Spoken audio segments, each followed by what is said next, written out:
ओम नमः शिवाय।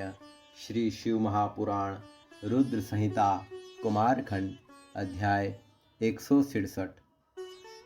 पुत्र के वध से कुपित जगदम्बा का अनेक शक्तियों को उत्पन्न करना और उनके द्वारा प्रलय मचाया जाना, देवताओं और ऋषियों का स्तवन द्वारा पार्वती को प्रसन्न करना, शिवजी की आज्ञा अनुसार हाथी का सिर लगाया जाना और उसे गणेश के धड़ से जोड़कर उन्हें जीवित करना।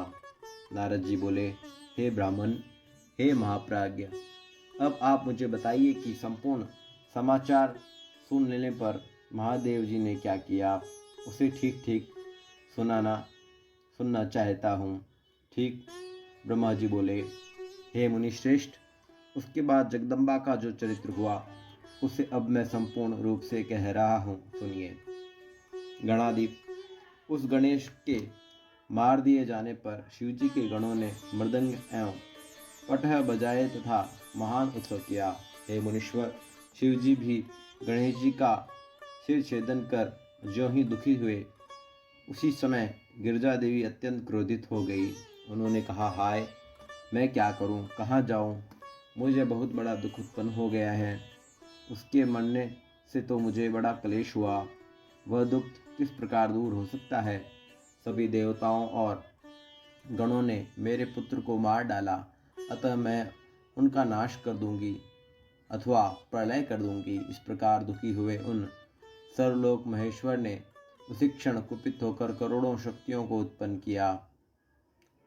तेज से जाज्वल्यमान उन उत्पन्न हुई शक्तियों ने जगदम्बा पार्वती को नमस्कार कर कहा, हे माता, आज्ञा दीजिए। हे मुनीश्वर, यह सुनकर शंभु की शक्ति महामाया प्रकृति ने क्रोध में भरकर उन सभी शक्तियों से कहा।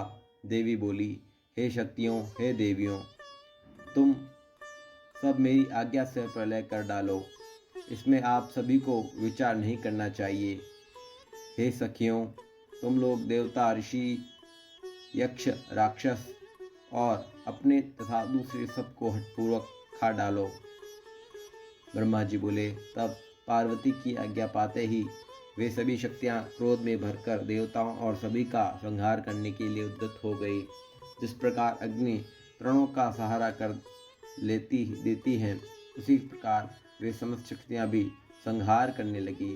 शिव के गणाधिप विष्णु, ब्रह्मा, शंकर, इंद्र, यक्षराज, स्कंद अथवा सूर्य आदि का वे निरंतर संहार करने लगी। जहाँ जहाँ वृष्टि जाती वहाँ वहाँ केवल शक्तियाँ ही दिखाई पड़ती थी। उस समय कराली, कुब्जका, खगा, लंब, शीर्षा आदि अनेक शक्तियाँ देवताओं को हाथ में पकड़कर मुख में डालने लगी।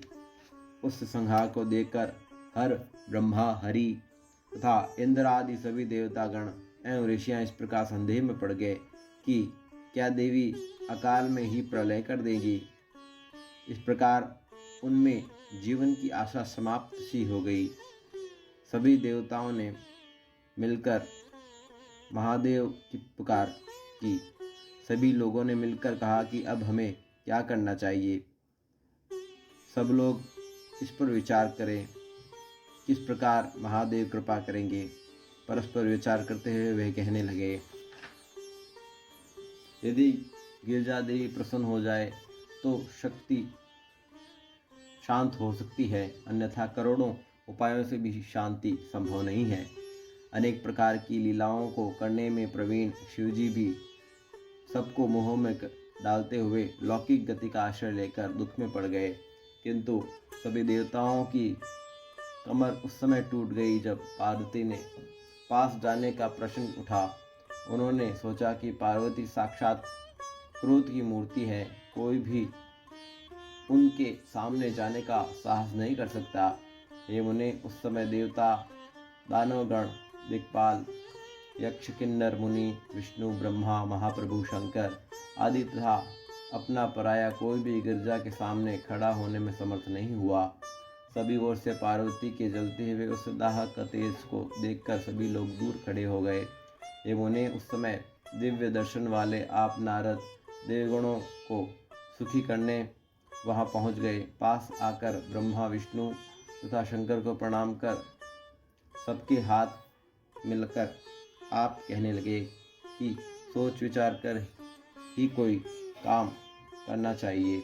इसके बाद सभी देवताओं ने आप महात्माओं के साथ मंत्रणा की और इस दुख की शांति किस प्रकार होगी इसके बाद उन्होंने कहा, जब तक गिरजा देवी कृपा नहीं करेंगी तब तक दुख की शांति संभव नहीं है। इसमें कोई विचार नहीं करना चाहिए। इसके बाद सभी ऋषि आपको हाथ लेकर पार्वती के पास गए और क्रोध शांत करने के लिए शिवा को प्रसन्न करने लगे। सभी ने बारंबार प्रणाम किया और अनेक स्तोत्रों से स्तुति करके उन्हें प्रसन्न करते हुए देवगणों की आज्ञा से प्रेम पूर्वक कहा। देवर्षि बोले, हे जगदम्बा, आपको नमस्कार है। आप शिवा को नमस्कार है। आप चंडिका को नमस्कार है। आप कल्याणी को नमस्कार है। हे अम्ब, आप ही आदि शक्ति हैं। आप ही सर्वदा सृष्टि करने वाली, पालन करने वाली तथा प्रलय करने वाली शक्ति हैं। हे देवेशी, आप प्रसन्न हो, शांति कीजिए। आपको नमस्कार है। हे देवी, आपके क्रोध को से सारा त्रिलोक्य विकल हो रहा है। ब्रह्मा जी बोले, इस प्रकार आप सभी ऋषियों ने मिलकर पराम्बा की स्तुति की। तबे भी क्रोधपूर्ण दृष्टि से उनकी ओर देखते हुए उन शिवा ने कुछ भी नहीं कहा। पुनः सभी ऋषियों ने उनके चरण कमलों को नमस्कार कर परम शक्ति भक्ति से के साथ हाथ जोड़कर धीरे से शिवा से कहा। ऋषिगण बोले, हे देवी, क्षमा कीजिए, क्षमा कीजिए, इस समय प्रलय होना चाहता है। हे अंबिके, आपके स्वामी यहीं पर स्थित है। देखिए देखिए, हम कौन हैं? यहाँ ब्रह्मा विष्णु आदि देवता कौन हैं? वस्तुतः हम सब आपकी प्रजाएं हैं और हाथ जोड़कर खड़े हैं।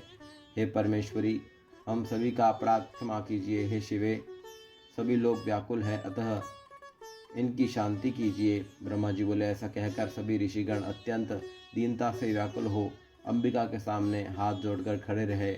इस प्रकार उनका वचन सुनकर चंडिका का प्रसन्न हो गई और करुणाचित हो ऋषियों से कहने लगी। देवी बोली, यदि मेरा पुत्र जीवित हो जाए और तुम लोग भी बीच में प्रथम पूज्य हो तो यह संहार नहीं होगा।